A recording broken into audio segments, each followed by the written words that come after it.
Yeah, the guys, this is Landro off of the Wildhammer EU server, bringing you a heroic 10-man Yor'Sahj by the guild Who Dares Wins, and this is from an Atonement Disc Priest's perspective.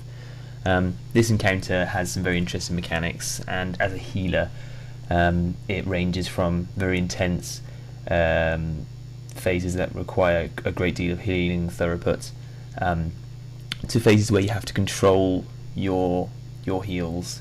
And you have to rotate your cooldowns, your defensive cooldowns, and your healing throughput cooldowns with the other healers in your group throughout the encounter. We ran with myself being Atonement Disc Priest, we had Holy Paladin, and we had a Holy Priest. And you do require one or two of the healers being quite vocal on whichever voice program you use. We use Ventrilo. And you also need your tank being quite vocal to say which cooldowns he's using, and when and what cooldowns he's got available to him, so you know to use the relevant defensive and damage mitigation cooldowns at the right times. As I mentioned, the fight ranges from very healing intensive periods. For example, when you get a red, black, yellow combo, it's lots and lots of healing, and you need to communicate with your other healers to say who is using which cooldowns and who will use the next cooldown. And the same with the tank. The spikes of damage on individual players from the black blob, when the person gets fixated, can be quite high, coupled with the red damage, and then the yellow AoE double attack damage as well can be quite bad. One of the things you need to remember when you do stack on the boss is ensure you stack right between his legs. We had a couple of wipes early on because we weren't stacking tight enough to the boss, and that can lead to problems, so make sure you stack really tight. The second set of ads will spawn just as the next set of blobs will spawn if you get yellow and black together, so you need to kite those as a team to the blobs so they can be AoE down as Atonement. And there's a little period of downtime from the healing perspective, so what you want to be doing there is aiding a little bit of DPS with your smites, your holy fires, and your mind seers. And as you can see, we got another tough combo straight after yellow, red, black once again. So much more healing, we had to use more of our cooldowns, and it's all about knowing what blobs have gotten through, so you know what damage to expect and what healing is required of you. The first two sets we had on this heroic encounter, as I said, were the healing intensive parts, and that's one of the mechanics. I personally rather those mechanics because I think it's quite manageable. It's just, you need to average maybe about 24-25 k heals possessed throughout your healers, and that's quite doable. I personally find the harder phases are only ones that contain purple, but we'll go into that one a little bit more when we get that combination later on.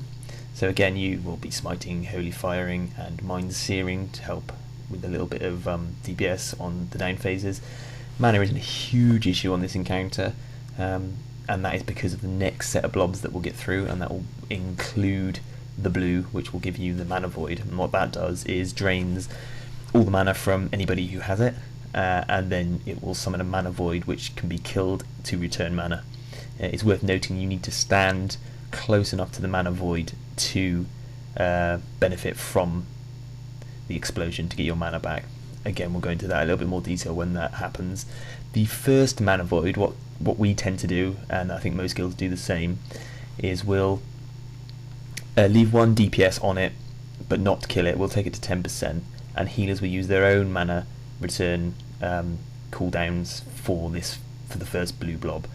So you'll use your Hymn of Hopes, you'll use your Shadow Fiends, your Divine Plead, your Innovates, things of that ilk. And the reason that is because if you get the same combo again, which we do directly after, it means that when the mana gets drained, you've got a mana void there at 10%, which can be killed almost instantly to return your mana. And then you rinse and repeat. The next mana void will be taken to 10%, and then whenever you get blue, you do that. It's a lot easier.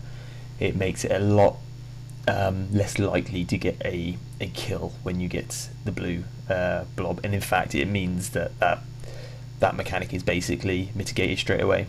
If you get green, you've got to remember to spread. It's only a 4-yard range, so you can still stack relatively close. But if you have a mana void which you want to be activating as a healer, you need to be positioned 4 yards from anybody around you and close enough to the void to benefit from its explosion. Now, as you can see, we've got the purple blob, or we let a purple blob through this time, and then that, from a healer's perspective, is the most annoying. Not just because of the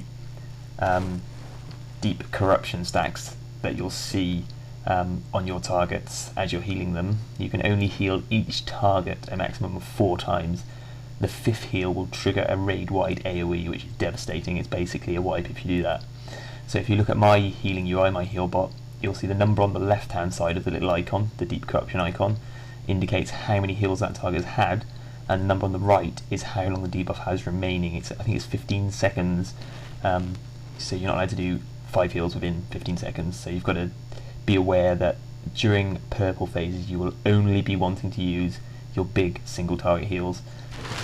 One of the mechanic workarounds we use is we have our Holy Paladin Beacon of Light, our tank, and then spam heals onto a pet, a Warlock pet or a Hunter pet, and what this does is, because Beacon isn't classed as a direct heal, it will mean that you can get more heals on the tank than you otherwise would be able to without it.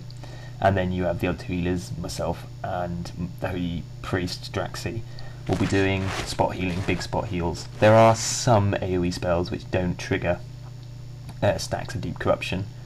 Prayer of Mending is one I've noticed that does that, but primarily it's great heals. You can use shield as quite a powerful heal when you think of the fact you'll be getting a 20 or 30k heal off the glyph, as well as the 30 or 40k mitigation from the shield, and if you've got the 4-star that could be as high as 80,000, so it's worth remembering that you can actually use your shields and your great heals in that instant as your main two spells.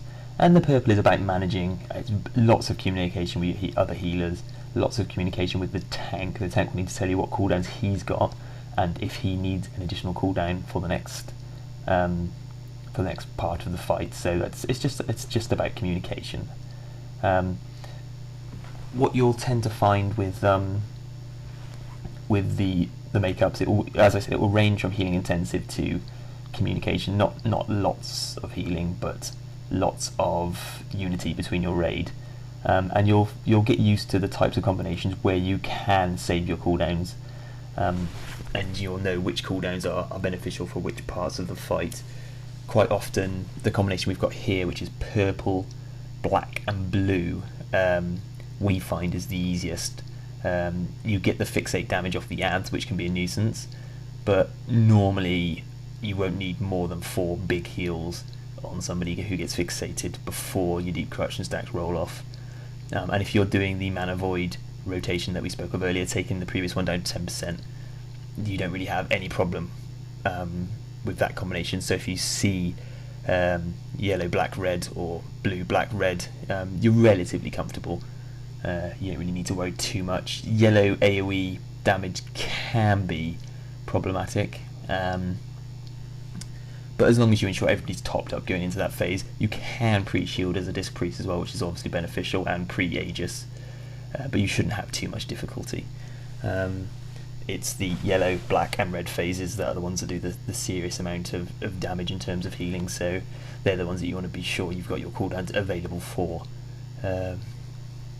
And basically it's a long 10-minute fight of lots of things that can go wrong, lots of communication. We actually done this without too much practice. We probably spent around about 2 or 3 hours on this encounter learning the mechanics and learning how each combination of blobs were to be dealt with.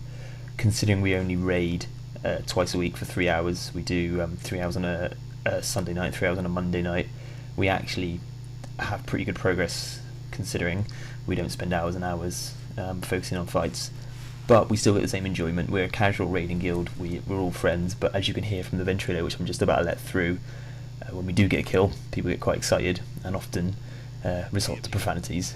So enjoy that last little bit of ventrilo. Landro out.